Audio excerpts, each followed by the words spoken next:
Welcome back to MyArtCube. Today we're going to be doing a watercolor of a bird. It's a simple beginner's watercolor tutorial.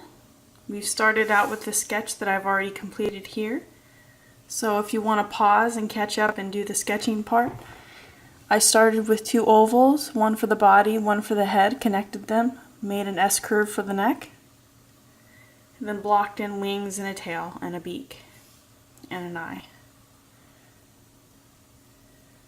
Now today's sketch is sitting on top of, well, the bird is sitting on top of a Palo Verde branch. I haven't blocked in the flowers. I'm actually just going to paint those in. They're yellow. For those who aren't familiar with a Palo Verde, it's a beautiful tree that grows in Southern California, and it's just absolutely stunning. It has green branches, that's why it's called Palo Verde, which is Spanish for green stick. Wet and wet technique, which means I'm just going to put some water into this drawing. This is on 140-pound Aquabee watercolor paper that I'm doing a review on. So, two birds with one stone. I'm reviewing the paper and I'm taking you guys through another beginner watercolor tutorial. Okay, so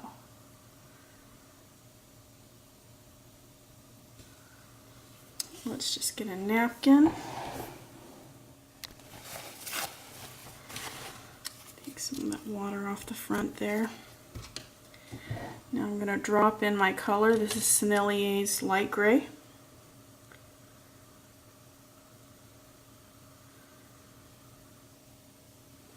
And you can just see the color start to spread. I'm going to zoom in on the bird here for you guys.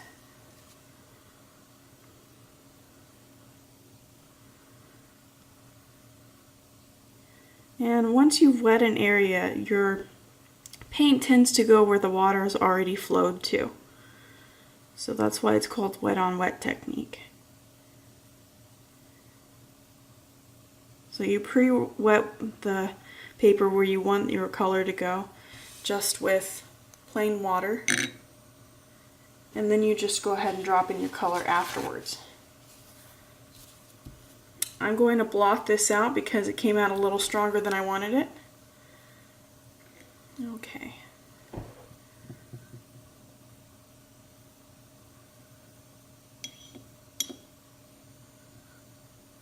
This is going to be a very colorful bird.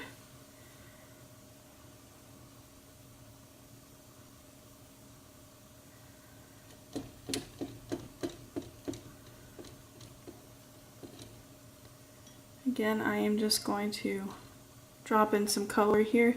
This time I'm using the dry technique, so this is just going to be Sennelier's warm gray, since it complements the light gray so well.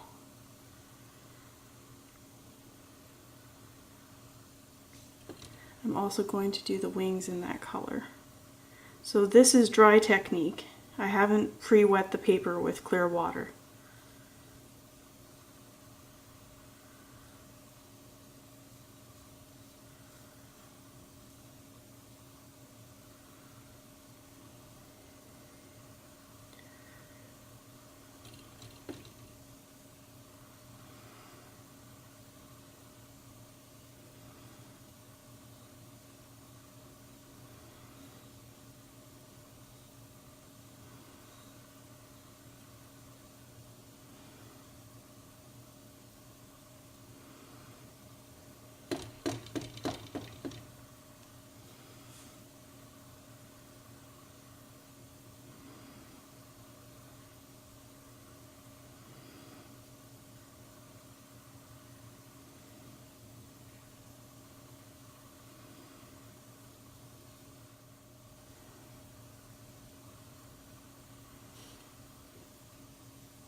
Actually, I'm going to go ahead and drop in Payne's Gray. Initially I was going to do a bluish gray mix, but instead I think Payne's Gray would be a better idea for this area.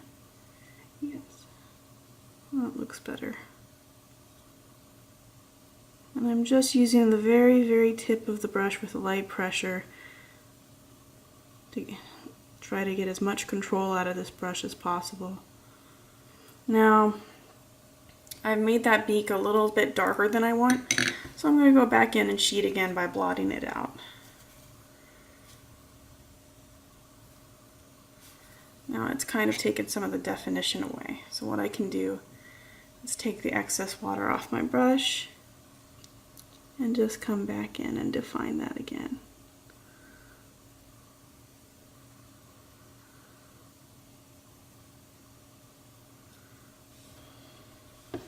Make this just a little bit longer.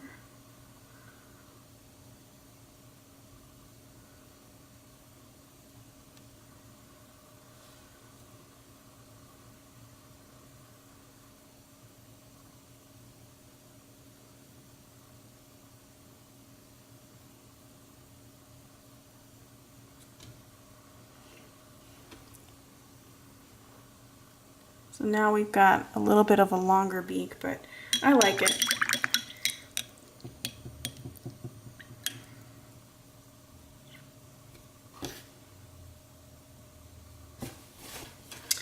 I probably should have used a number 2 brush.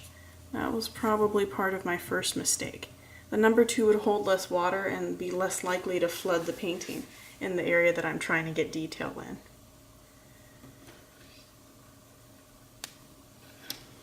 So let's just go ahead and switch to the number 2 to make it easier. Well, you know, actually for this chest area, I'm going to come in with pyroll scarlet.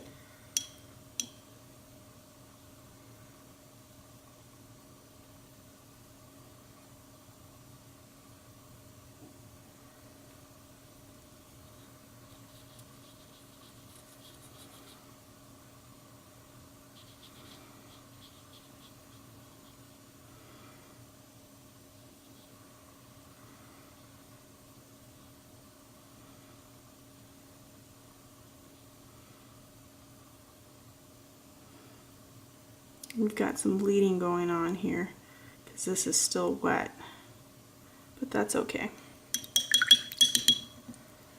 It's going to look very much like a watercolor.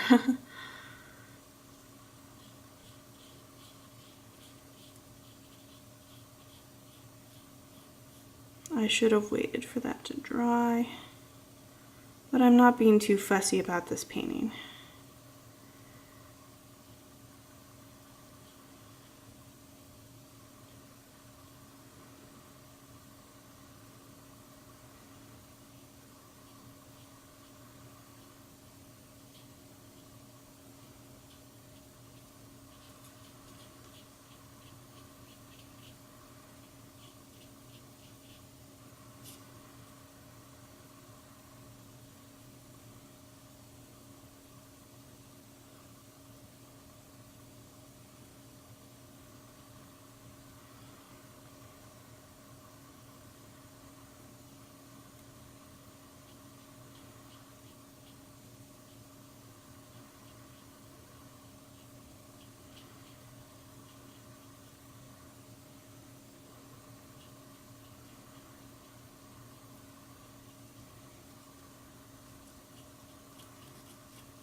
And while it's still wet, I'm going to come in with some phthalo blue just at the top here, just for fun. Oops, it bled.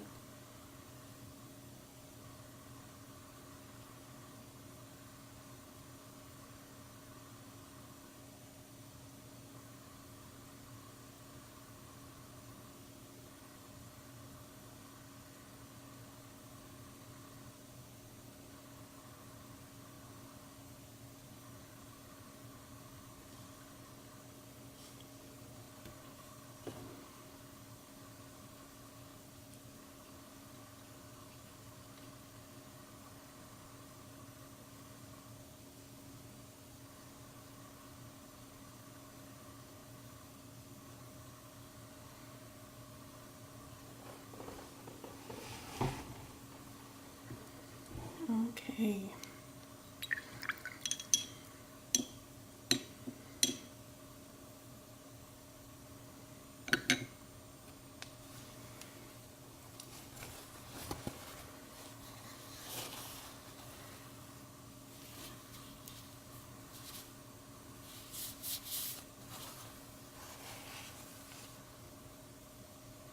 I'm just gently blotting out the excess.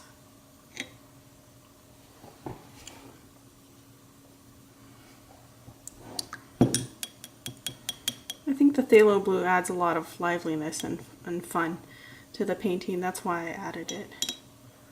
Wanted something to contrast with that pyroll scarlet.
Now I'm just coming in with a rust color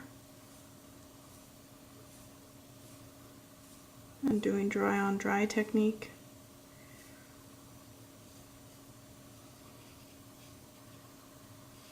I go ahead and go over that little leg.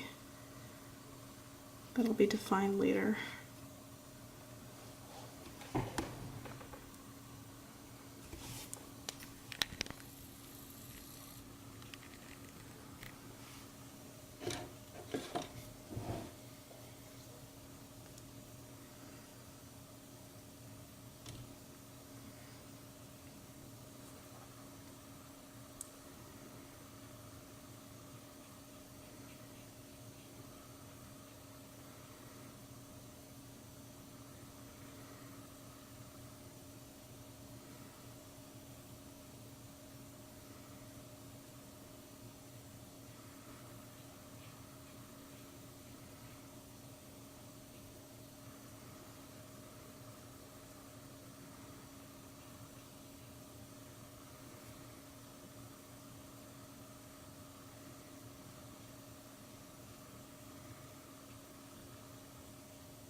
Very much like a watercolor.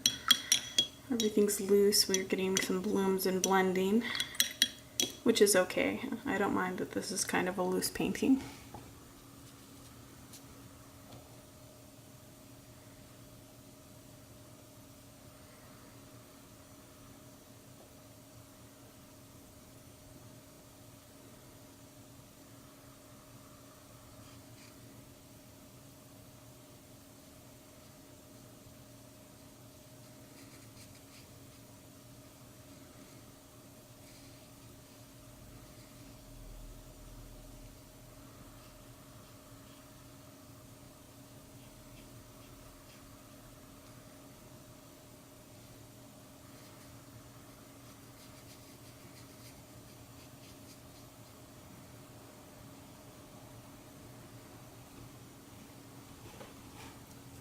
And so that color right there is M. Graham's rust color.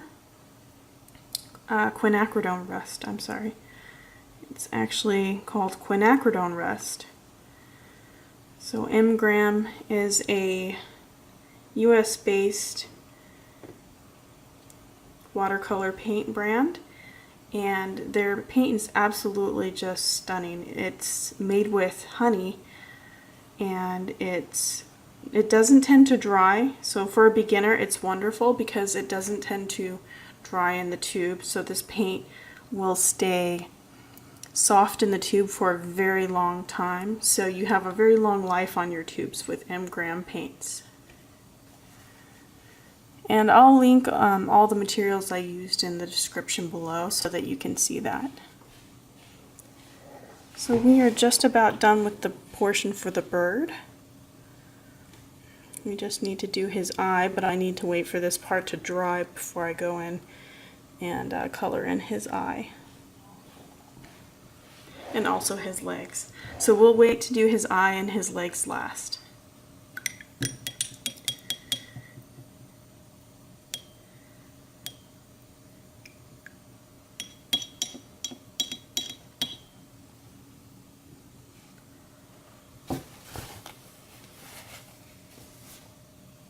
But you can see it's okay to get blooms and things like that. I just wanted to point out that as a beginner you're going to have things like this happen if you're impatient like I am and you go in too soon, too close to another paint that's already wet.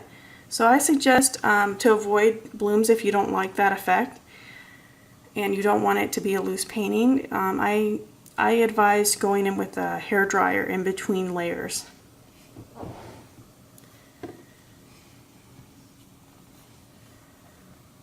And that can speed up the process a lot as well.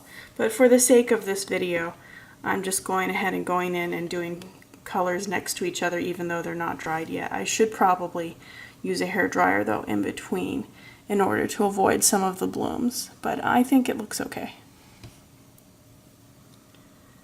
Okay, now we're going to focus on the Palo Verde branch and flower clusters. Again, this is a very loose painting, so there's no need for me to stress over it being perfect or ideal. Perfect is not what I'm going for here. This is a beginner tutorial.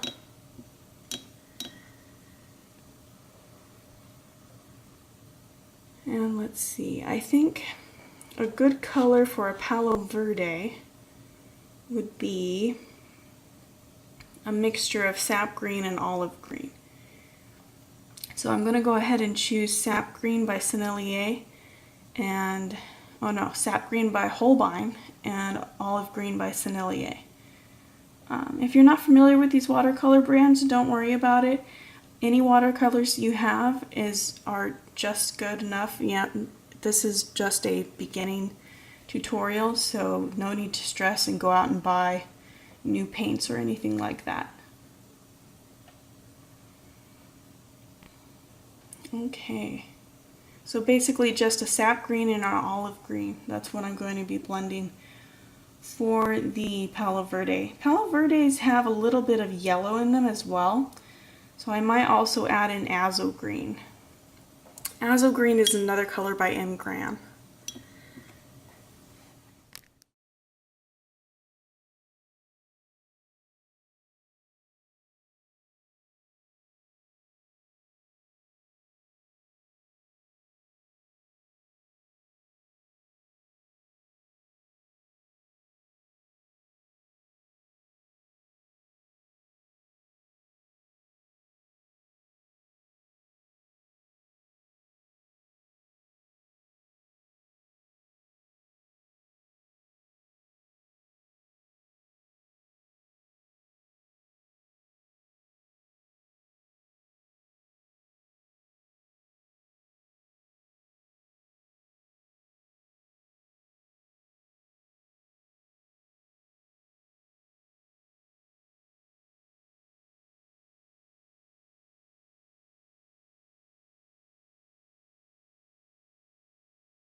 So just making soft circular motions to fill in the eye.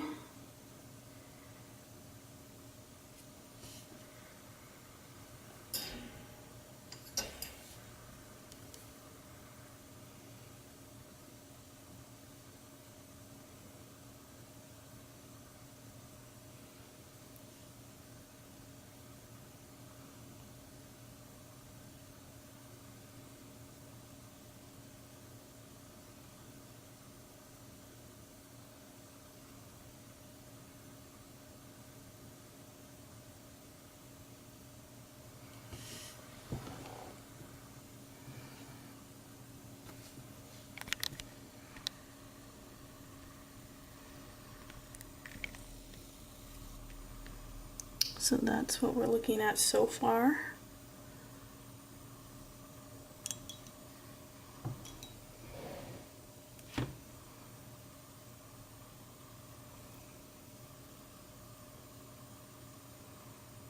Clean up this beak just a little bit.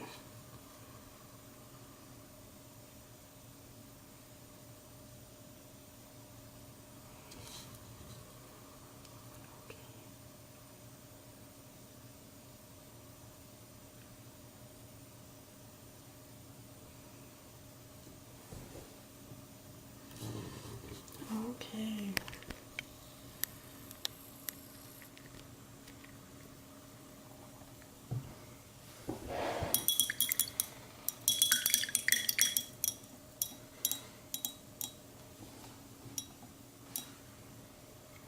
Alright, now we're going to go in and paint the flowers, since I think this is still a little damp for the tail.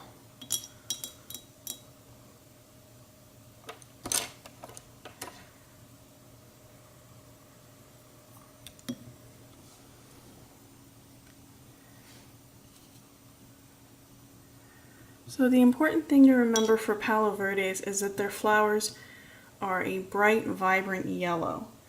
So if I had to choose from just one yellow, would it be New Gamboge or Sennelier yellow? Let's see.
And so there we go.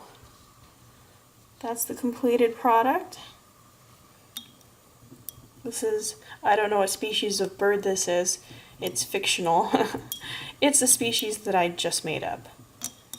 So again, if you want to do any colors differently, you could do the gray here, you could do an orange color here for the breast.